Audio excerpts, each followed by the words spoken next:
메모리얼데이 연휴를 맞아 지난해보다 8.3% 늘어난 3,920만 명이 여행길에 나서고 있습니다.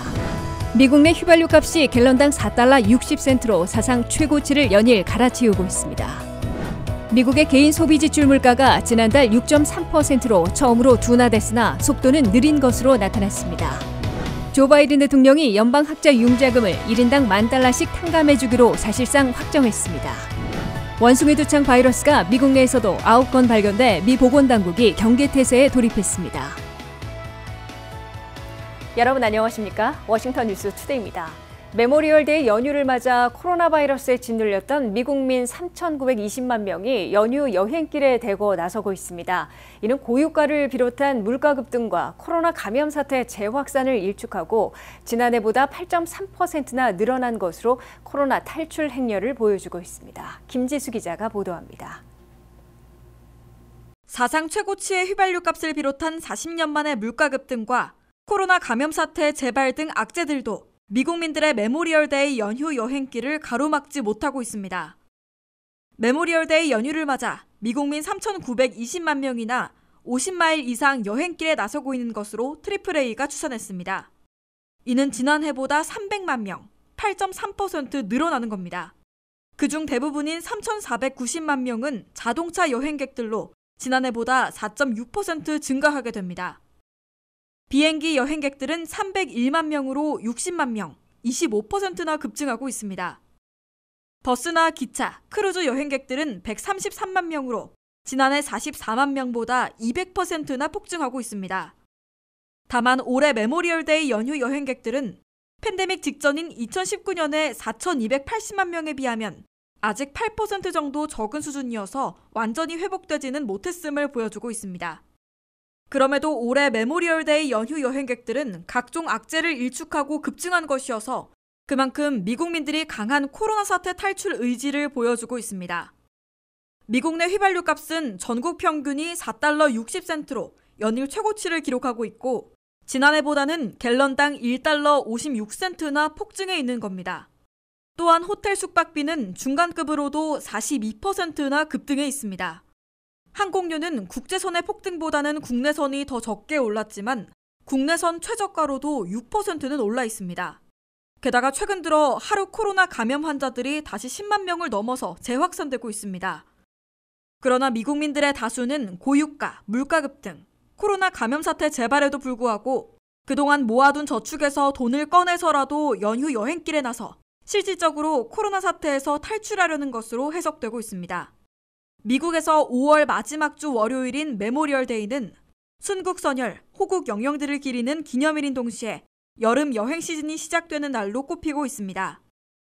5월 말 메모리얼데이와 7월 4일 독립기념일 연휴 여행, 여름 휴가철 시즌이 뜨거워져야 미국 경제가 급속한 냉각을 피하는 데 결정적인 도움이 될 것으로 예상되고 있습니다.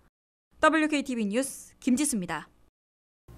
미국 내 휘발유 값이 갤런당 4달러 60센트로 사상 최고치를 연일 갈아치우고 있습니다. 캘리포니아는 6달러를 넘은 지 오래됐고 하와이 등 5개 주는 5달러 중반, 일리노이, 뉴욕, 워싱턴 DC 등 4개 주는 5달러에 근접하고 있습니다. 한 해 여행 시즌의 개막을 알리는 메모리얼데이 연휴 여행객들이 크게 늘어난 데 맞춰 미국 내 휘발유 값도 사상 최고치를 기록하고 있어 이른 시일 내에 유가와 물가 잡기는 힘들 것으로 보입니다. 미국 내 휘발유 값은 보통 무연 휘발유의 전국 평균이 갤런당 4달러 60센트를 기록해 사상 최고치를 갈아치웠습니다. 이는 한 달 전보다 50센트, 1년 전보다는 1달러 56센트나 급등한 것입니다. 한 번에 15갤런을 주유하는데 1년 전에는 45달러였으나 지금은 70달러로 25달러나 더 내고 있습니다. 더욱이 미 전역에서 가장 비싼 캘리포니아는 평균 6달러 8센트를 기록하고 있습니다. 이어 하와이 5달러 43센트, 네바다 5달러 24센트, 워싱턴주 5달러 22센트, 알래스카 5달러 20센트, 오레건 5달러 18센트를 보이고 있습니다. 일리노이 4달러 96센트, 뉴욕 4달러 93센트, 애리조나 4달러 92센트, 워싱턴 DC 4달러 85센트로 5달러에 근접하고 있습니다. 메릴랜드는 4달러 58센트, 버지니아는 4달러 45센트로 전국 평균과 거의 같거나 약간 밑돌고 있습니다. 예년 같으면 유류파동에 버금가는 유가 급등 시에는 자동차 운전을 줄여 휘발유 값이 다소 떨어지는데 올해는 코로나 사태에서 탈출하려는 미국민들이 연휴와 휴가 시즌 여행을 줄일 조짐을 전혀 보이지 않고 있어 휘발유값 급등이 지속될 것으로 예고되고 있습니다. JP모건 체이스 은행은 미국 내 휘발유 값이 여행과 휴가 시즌에도 지속적으로 올라 8월 말에는 갤런당 6달러 20센트까지 급등할 것으로 내다보고 있습니다. 국제유가는 여전히 오름세를 이어가고 있어 영국 브렌트유와 서부 텍사스산 중진유는 5월 말 현재 배럴당 114달러대로 올라 있습니다. 그러나 국제유가와 미국 내 휘발유 값은 러시아의 우크라이나 전쟁이 언제 어떻게 끝날지 미국을 비롯한 각국의 정유 능력 확대와 정유시설과 송유관을 위협할 허리케인 등 변수들이 많아 정확한 예측을 어렵게 하고 있습니다. 바이든 행정부는 유가를 잡기 위해 전략 비축유를 하루에 100만 배럴씩 6개월 동안이나 방출하고 여름철 사용이 금지됐던 에탄올 15% 휘발유를 임시 허용하는 조치를 취했으나 좀처럼 휘발유값 급등을 막지 못하고 있습니다. 바이든 민주당은 남은 카드로 연방 휘발유세인 갤런당 18달러 3센트를 연말까지 면제하거나 차량당 수백 달러씩의 리베이트를 제공하는 방안을 추진할 채비를 하고 있습니다. 미국 중앙은행인 연방준비제도가 선호하는 PCE, 즉 개인 소비지출 물가도 4월에 6.3%로 처음으로 둔화됐으나 속도는 느린 것으로 나타났습니다. 도시지역 물가인 소비자 물가지수도 4월에 8.3%로 첫 둔화를 기록했으나 예상보다는 속도가 느려 연쇄 금리 인상에도 올 연말까지는 고물가를 잡지 못할 것으로 우려되고 있습니다. 한면태 기자의 보도입니다. 미국의 두 가지 물가지수가 연쇄 금리 인상 여파로 근 1년 만에 처음으로 둔화됐으나 둔화 속도는 느려 여전히 고물가 고통이 지속되고 있습니다. 미국의 두 가지 물가지수 가운데 전역의 물가를 반영해 연준이 선호하는 PCE 개인 소비지출 물가는 3월에 6.6%에서 4월에는 6.3%로 둔화된 것으로 발표됐습니다. PCE가 연율로 0.3포인트 낮아졌지만 연준의 목표치 2%보다 3배를 넘고 있어 여전히 고물가 고통에서 벗어나지 못하고 있습니다. 이에 앞서 발표된 도시 물가를 측정하는 CPI, 소비자 물가지수는 3월에 8.5%에서 4월에 8.3%로 9개월 만에 처음으로 둔화됐지만 역시 속도는 느린 것으로 평가됐습니다. PCE보다 CPI가 2포인트 정도 높게 나오고 있는 것은 물가가 더 많이 오르는 도시지역 물가를 주로 반영하고 헬스케어, 재정비용 등은 포함시키지 않고 있기 때문입니다. 유가와 물가 급등에도 미국민들의 소비지출은 4월에도 0.9% 늘어나 4개월 연속 증가세를 유지해 미국 경제를 지탱해주고 있습니다. 하지만 미국민들 가운데 3분의 2는 임금 상승이 물가 급등을 못 따라가고 있다고 밝혀 살 수밖에 없는 휘발유와 식품 등 생필품을 사는데 저축해온 돈을 꺼내 쓰고 있는 것으로 해석됩니다. 미국민들의 저축률은 3월에 5%에서 4월에는 4.4%로 급락해 14년 만에 최저치로 떨어지며 갈수록 바잉 파워를 상실하고 있음을 보여주고 있습니다. 특히 유가와 물가 급등으로 저소득층은 휘발유와 식료품을 사는데 돈을 더 써야 하고 다른 지출을 줄여야 하기 때문에 업계 수익을 감소시키고 전반적인 경제를 냉각시킬 것으로 예상되고 있습니다. 월마트와 타겟, 베스트바이 등 대형 소매점들은 최근 수익 급감으로 비상을 걸고 있습니다. 미국 경제의 70%나 차지하고 있는 소비 지출이 냉각될 조짐을 보이자 기업과 업체들이 생산과 투자도 줄이고 채용 중단 또는 감원에까지 나서고 있어 악순환될 우려를 낳고 있습니다. 무디스, S&P 글로벌, 골드만삭스 등 미국 내 경제 분석 기관들은 미국 경제가 올해 악재들이 쌓이면서 내년에는 불경기에 빠질 위험이 50%를 넘기고 있다고 우려하고 다만 지난 2008년과 같은 급격한 추락과 오래가는 대불경기만큼은 막을 수 있을 것으로 기대하고 있습니다. WKTV 뉴스 한면택입니다. 조 바이든 대통령이 4,500만 명의 학자 융자금 가운데 1인당 $10,000씩 일괄 탕감하는 방안을 사실상 확정한 것으로 보도되고 있습니다. 연소득 개인 15만 달러, 부부 30만 달러 이하이면 $10,000씩 탕감받게 되며 그럴 경우 4,500만 명 중에 33%는 전액 빚이 없어지고 나머지는 대폭 줄어들게 됩니다. 한면태 기자입니다. 조 바이든 대통령이 마침내 학자융자금 탕감에 대한 최종 결심을 한 것으로 보입니다. 바이든 대통령은 4,500만 명이 1조 6천억 달러나 쓰고 있는 연방 학자융자금을 1인당 $10,000씩 탕감해 주기로 사실상 확정했다고 워싱턴 포스트가 보도했습니다.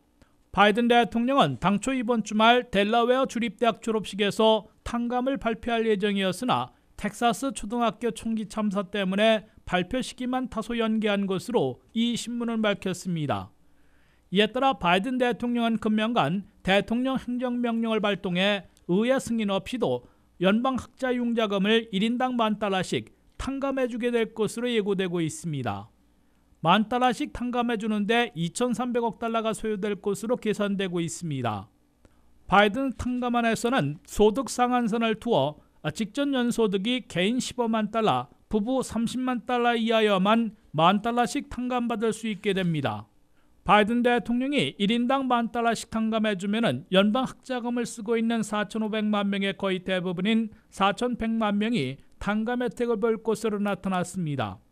특히 $10,000 이하의 학자융자금 밸런스를 두고 있는 전체 33%는 학자융자금 빚 전액이 없어지게 됩니다.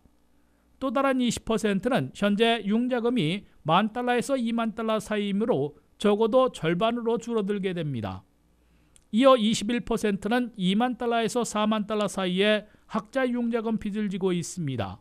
18%는 $40,000에서 $100,000 사이이며 7%는 $100,000 이상으로 나타났습니다. $10,000씩 탕감받는 학자융자금은 대체로 학부 과정에서 받았던 연방 스튜던트 론이 될 것으로 보입니다. 바이든 행정부는 $10,000 탕감과는 별도로 8월 31일에 끝나는 상환유예를 한 차례 더 연장할 것인지 아니면 9월부터 상환을 재개할 것인지를 결정하게 됩니다. 학자융자금의 매달 상환을 팬데믹이 시작된 2020년 3월부터 유예해주고 있는데 이를 위해서는 연간 1,500억 달러가 소요되고 있는 것으로 계산되고 있습니다. 조 바이든 대통령은 1년 이상 $50,000는 탕감해야 한다는 척 슈머 상원 대표, 엘리자베스 워렌 상원의원 등 민주당 지도부의 요구에도 $10,000 탕감을 고수해왔습니다. 그러나 젊은 층 유권자들을 희망 고문해온 학자융자금 탕감을 더 이상 미루면 11월 8일 중간선거에서 민주당 상하원 의원들이 직격탄을 맞을 것이라는 아우성에 $10,000 탕감을 확정한 것으로 해석됩니다. WKTV 뉴스 한면택입니다. 전 세계적으로 퍼지기 시작한 원숭이 두창 바이러스가 미국 내에서도 기승을 부릴 조짐을 보이자 미 보건당국이 경계태세에 돌입했습니다.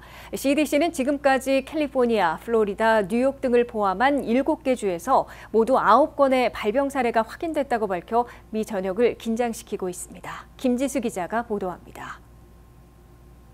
전 세계적으로 200건 이상의 원숭이 두창 바이러스 감염 사례가 나왔다는 세계보건기구 WHO의 발표에 또다시 바이러스 감염에 대한 공포와 긴장이 높아지고 있습니다. 해당 감염 사례들은 원숭이 두창 바이러스 감염이 보고된 적이 없는 20여 개국에서 발견됐습니다. 로셸 왈렌스키 미 질병통제예방센터 국장은 브리핑을 통해 최근 보고된 바이러스 사례는 지역 의료진에 의해 의심 사례가 발견된 뒤 정확한 연구를 통해 원숭이 두창 바이러스라는 것이 확인됐다고 밝혔습니다. 미국 내에서는 현재까지 9건의 감염 사례가 확인됐는데 캘리포니아, 플로리다, 매사추세츠, 뉴욕과 유타, 버지니아, 워싱턴주로 모두 7개 주에서 발생했습니다.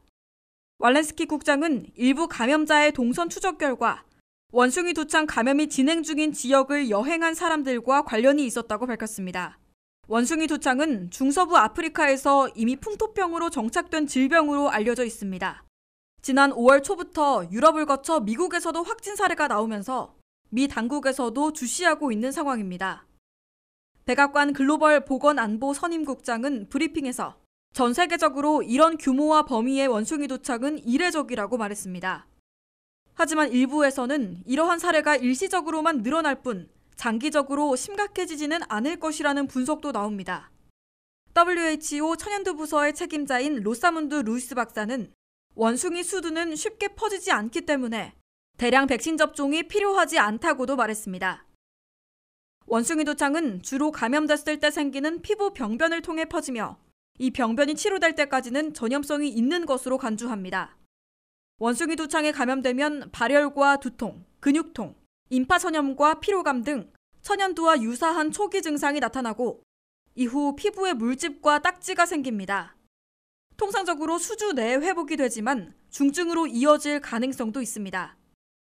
CDC 전염병 전문가인 제니퍼 맥퀴스터는 원숭이 두창이 반드시 성적 접촉을 통해서만이 아니라 피부 접촉을 통해 얼굴과 온몸 전체로 퍼질 수 있다면서 피부 병변이 있는 사람과 긴밀한 접촉은 피해야 한다고 강조했습니다.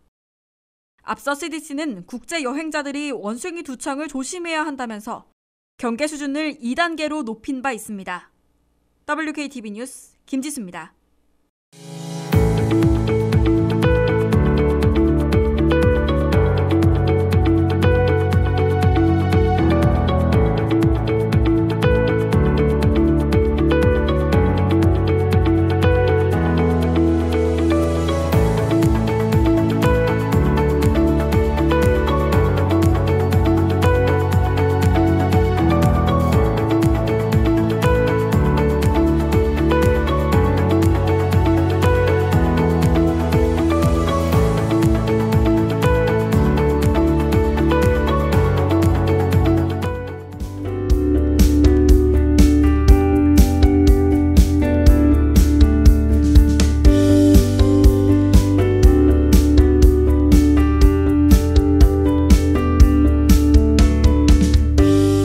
이상으로 워싱턴 뉴스투데이를 마치겠습니다. 시청해주신 여러분 고맙습니다.